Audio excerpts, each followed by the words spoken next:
तेलंगाना ने सोमवार को अंबेडकर जयंती के अवसर पर अनुसूचित जाति वर्गीकरण के कार्यान्वयन पर एक सरकारी आदेश जारी किया है। इसके साथ ही तेलंगाना आधिकारिक तौर पर ऐसा करने वाला देश का पहला राज्य बन गया है। यानी कहने मतलब यह है दोस्तों कि जो तेलंगाना है वह देश का पहला ऐसा राज्य बन गया है जिसने SC/ST का वर्गीकरण किया है। तेलंगाना सरकार ने पहले SC वर्गीकरण पर रिटायर्ड हाईकोर्ट के जज जस्टिस शमीम अख्तर की अध्यक्षता में एक आयोग नियुक्त किया था। आयोग ने सिफारिश में अपने कहा था कि 59% अनुसूचित जातियों समुदाय को सरकारी नौकरियों में शिक्षा में कुल 15% आरक्षण के लिए 3 समूहों को बनाया गया है। आयोग ने सिफारिश की थी कि 59 अनुसूचित जाति समुदाय को सरकारी नौकरी और शिक्षा में कुल 15% आरक्षण के लिए 3 समूह 1, 2, 3 में विभाजित किया जाना चाहिए।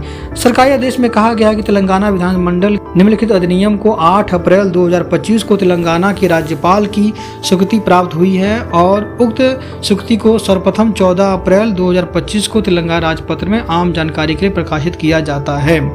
आयोग की रिपोर्ट के अनुसार समूह 1 में सामाजिक, आर्थिक और शैक्षणिक रूप से वंचित 15 अनुसूचित जाति शामिल हैं जिन्हें 1% आरक्षण दिया जाएगा।